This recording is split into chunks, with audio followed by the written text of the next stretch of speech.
Football fans far and wide, welcome to the Football v Football podcast. I'm going to try something a little different today. This is the first YouTube live stream. I'm going to film a rapid reaction here to the University of Washington taking down the Stanford Cardinal 40-22. Tremendous game again by University of Washington. I'm going to go through some of the points in the game here. Let's start with the University of Washington offense. So I'll start with the quarterback, Michael Penix. Before even going over his stats, so I've been following this team since 2010, and there have been a lot of quarterbacks during that time. Jake Locker, Keith Price, Jake Browning. Michael Penix so far is the best University of Washington quarterback I've ever seen. That throw to Roma Dunze in the end zone, he had no choice but to catch it. He worked through some contact by the defensive back, but that ball was thrown so perfectly. He had, even as he worked through some of that contact, it came right into his hands.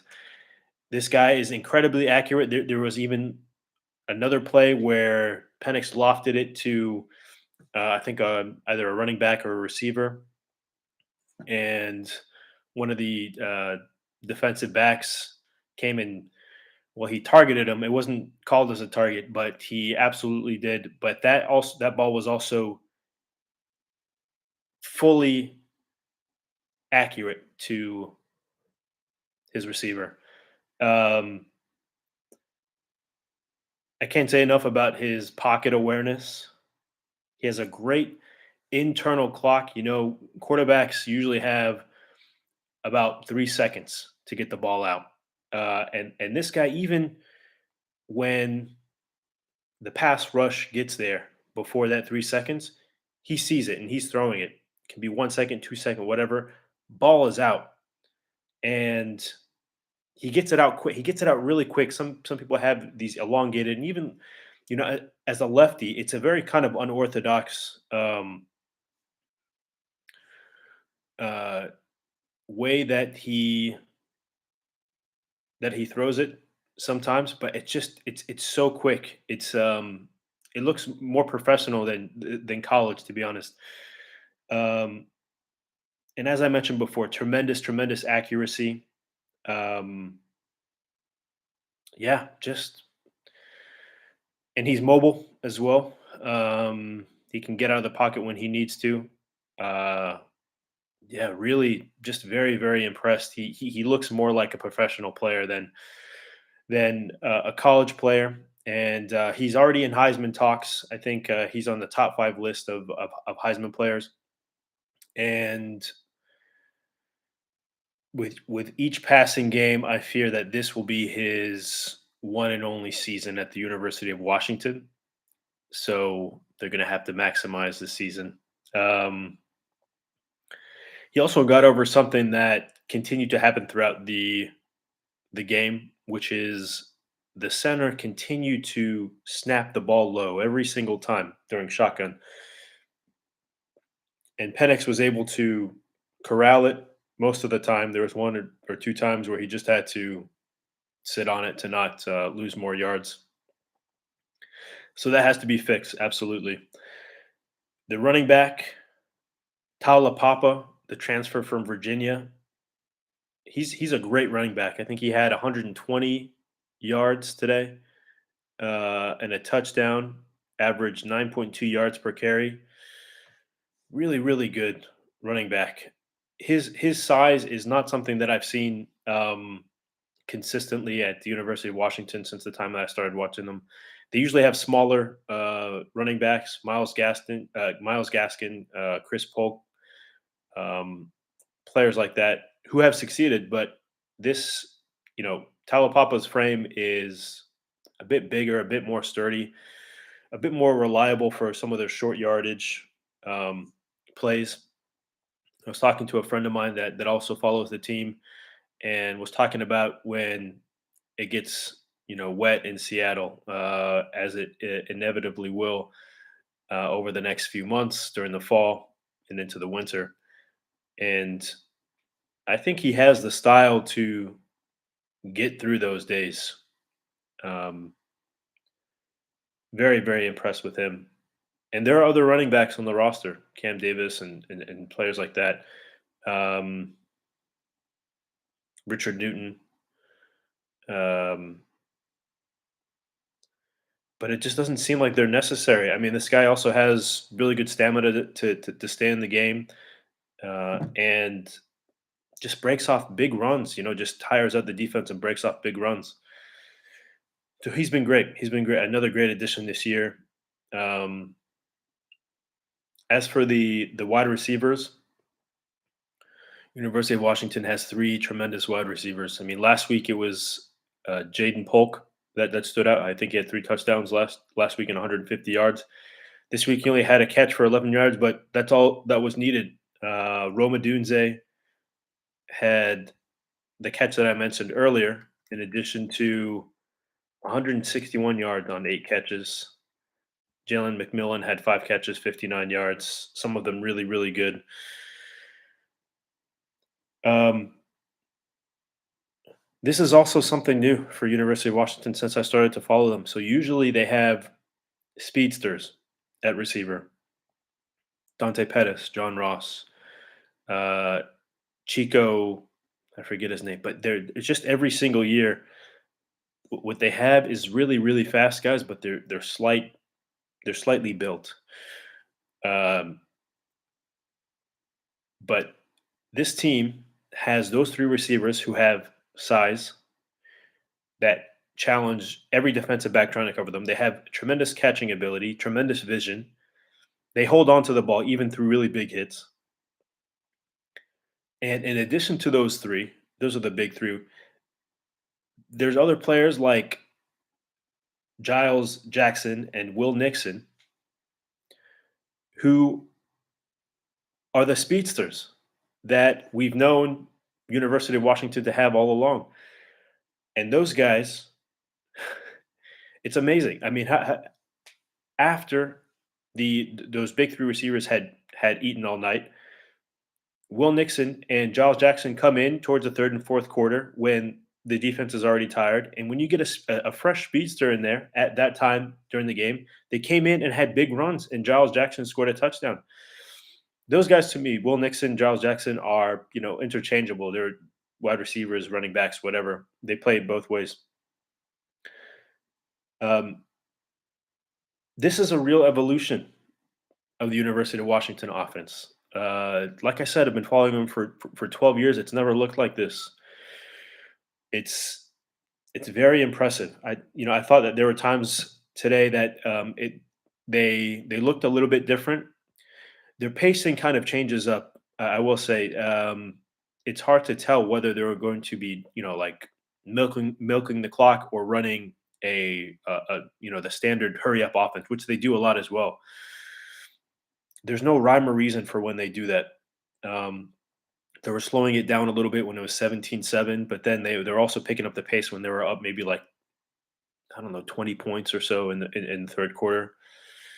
So it's like a high intensity interval training. Like there's no rhyme or reason to why they're going quick, why they're going fast, but it messes up the defense and it's effective.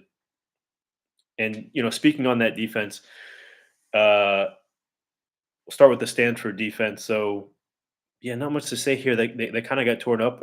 Obviously, 40 points scored on them. There was one, I forget his name. This scumbag defensive back for Stanford that targeted one of the Washington players. I forget who it was, but it was on that touch pass by Penix, and he very clearly led with his helmet. And they went to review it. They first called it targeting, and then they came back and said maybe I guess he led with his shoulder. was one of the things one of the referees during the broadcast on Fox was um, mentioning before. It's very strange. Usually, whatever the referees that work for the news channel or the station that's showing it, um, whatever they say usually ends up being what happens, which is odd because they don't seem to be working together. But anyway, that defensive back also was, like kind of talking crap after this guy looked like he was like woozy and they were losing in the game. But yeah, I mean, other than that, what else did this defense do? Um, Ricky Maizon got a couple tackles for loss. No sacks. Speaks again to Michael Penix, as I mentioned. Um, yeah, other than that, it didn't look like they did. Didn't look like they did very much. I'm kind of surprised. I think Stanford is usually known for their intellectual brutality. What a phrase, but without anything to show for it today. Um, Stanford offense. They had one wide receiver that was really, really good. Wilson, I think his name Michael Wilson. He had 160 yards on, sorry, 176 yards on 6 catches, 2 touchdowns. He's a tremendous player. He reminded me of the role that Coleman played for Michigan State last year against Washington. Couldn't really be stopped for most of the game. He dropped the ball one time that also could have gone for a lot of yards. He could have had 200 plus yards. Um, and there was another on Stanford's second touchdown or one of their other touchdowns. Humphreys, one of their wide receivers, had a clear push off, a clear offensive pass interference that they let go, maybe out of pity. I don't know. That's also like a judgment call. You can't go back but after the fact, they show the replay, and it was a clear push off that resulted in their touchdown. The running back Filkins, he had 100 yards rushing. Didn't even feel it. Didn't even seem like it. He had a few yards here and there, whatever, 5 yards here, But when it came down to like when they needed a big run, he wasn't converting.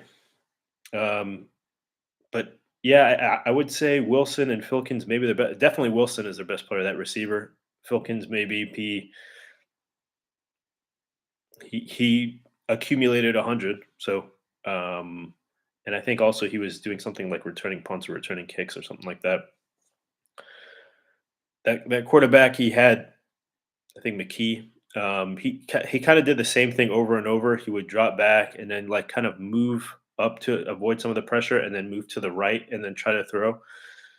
And that worked sometimes, but um, the rush did get to him as well. University of Washington. Um,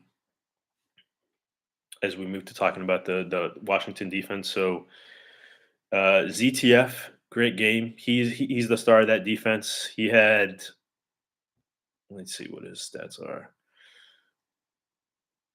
ZTF had 1.5 sacks, 2.5 tackles for loss. Um, Also, other players, Alfonso Tuputala had 2 sacks, 2 tackles for loss. Braylon Trice, 2 sacks, 3 tackles for loss. Jeremiah Martin had a sack and a half and 1.5 tackles for loss. I guess these are the same statistics, but um, Fatui Tuitele had a couple of recovered fumbles. Um, yeah, I mean, I think this defense is pretty solid. They're not a big play defense, I will say. I think the story of that, the Washington offense versus Stanford defense, was more so ineptness of the Stanford offense. Um, there seems to be a pattern occurring now where the Washington they don't have a number one defensive back, which is why you see Coleman last week and Wilson this week just feasting really, like almost 200 yards for each of them. That seems to be the one glaring issue with this team is the lack of a number one defensive back. So that's something they probably have to look into, coaching more essentially. Other than that, just going to coaching, David Shaw is still the coach of this Stanford team. It's kind of surprising to me, to be honest. Over the years, he seems to be have had a very solid career, and I'm surprised he hasn't taken a bigger job at this point. I know Stanford has, it's a great school. There's a lot of prestige, and he's built a legacy there, and he'll be there as long as he wants to be there. But yeah, today he got outcoached. Kalen DeBoer. I continue to be impressed with University of Washington's first year coach Kalen DeBoer, as Petros Papadakis, the announcer, said today. He's had success everywhere he's gone, and he's kind of continued to move up. I think he was at Fresno State last year as the head coach and did really well. And this is a guy. I think this is his first foray as a head coach in a Power Five school. And they look good. They look like a solid team. I will say though, one thing that takes the edge off of, and after this win, I think this is a convincing win. I think they'll move into the top 15, maybe exactly 15, because I was looking at some of the other games that happened today. One thing that really bothered me is that Michigan State unfortunately got crushed by Minnesota. I think that it was like 34-7 or something like that. So that win now doesn't look as great, unfortunately. And a lot of the teams that would have that were ranked above 18 that would have needed to lose to allow Washington to go up didn't. I think maybe Arkansas lost and maybe one other team. So maybe it'll be exactly 15. Um, that's all peripheral. I mean, this is Washington can't really control that. But if they keep playing this style of football, I think they can have a lot of success. I think these are now great days again for the University of Washington football. A great coach who's brought in great players for his system, and the atmosphere was really good. It's really, really improving. Some people left early. I know this is a thing for people in Seattle that go to football games. They don't like to stay out late. It's very strange. It was a 7:30 start for them, but a lot of them were leaving early. And even if the score is what it is, or up whatever, 14-20, just stick around. I mean, that's your Saturday outing. I'm not sure why. Just stick around the whole game. It just looks better for national TV. So I hope you know, um, those fans stick around, because early in the game they're great. They got the "Go Huskies" chant going, and they have some famous fans now. So overall, great game. Continue to be impressed with this team. So just wanted to get this live stream out. We're almost at 20 minutes here. I don't have the headset on. I'm not sure how the audio is going to be. Everything here, even the background, and I'm not sure that this is going to be saved to anywhere except for YouTube. But I wanted to get this rapid reaction out there. University of Washington defeat Stanford Cardinal, chop them down, 40-22 on this Saturday night to move to 4-0. Hopefully, they break into the top 15. And we'll see what happens next week. Bow down to Washington and have a fantastic evening, football fans.